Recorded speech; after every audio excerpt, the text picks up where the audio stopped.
It's time now for a special edition of Talk at the Table because we're joined by someone we should all be talking about. Remember, her name, Simply the Best, is right. Gymnast Morgan Price just flipped into the record books as the first athlete from an HBCU, that's an historically black college or university, to win a national collegiate gymnastics championship. Wow, look at that.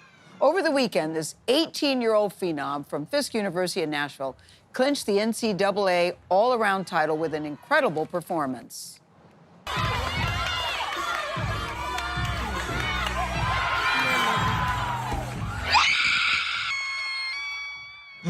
Who is That's called, nailed it. Yes. This university broke a new ground as the first HBCU to compete in the NCAA women's gymnastics last year. We're so excited to be joined by Morgan Price. Congratulations. Welcome. I know, when you look at that moment yourself, what are you thinking? You're thinking, I did that. Yes, I was just really proud of myself.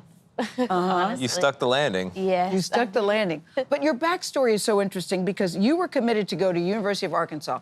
You had a full scholarship, everything.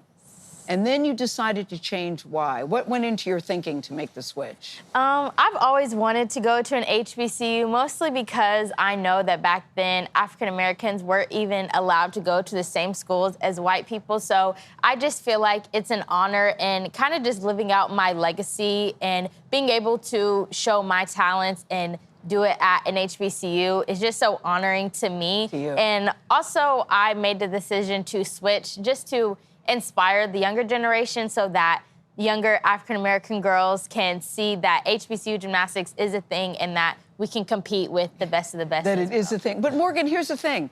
So many people would think this program's brand new. They had never done it before. Last year was the first, as opposed to University of Arkansas that had a well-established program.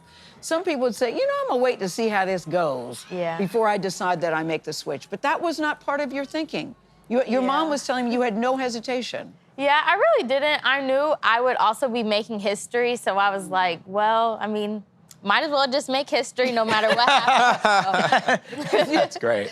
Because you knew you were going to make history? Yeah. Yeah?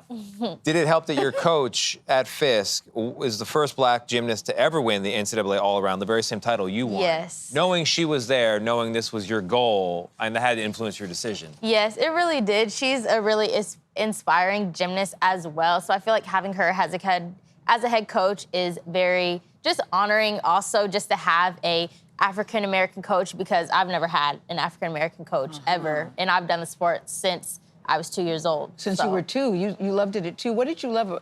Look, guys, at how she's sitting with her little toes so pointed. I know. It's great. I mean, even that, you're sitting like a gym.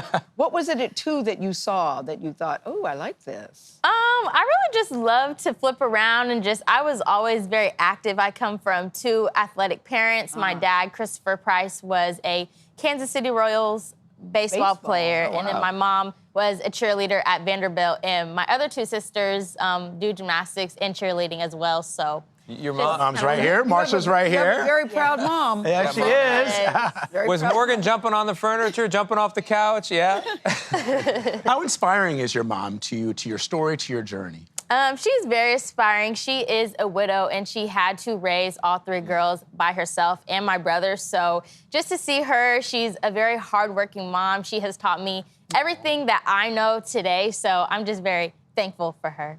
And yet there were challenges beginning in a sport. Although Simone Biles, one of the greatest that ever competed in gymnastics, is a young black woman. But talk about some of the challenges that you faced specifically yourself. I would definitely say, like, growing up, I was one of the only black gymnasts on the team, so I didn't really have anybody to, like, really connect with, really, except for my sisters. But thankfully now it's like I have a team full of African-American and Latina girls, so it's like I can always call on someone to either do my hair, do my toes, do my lashes, literally anything.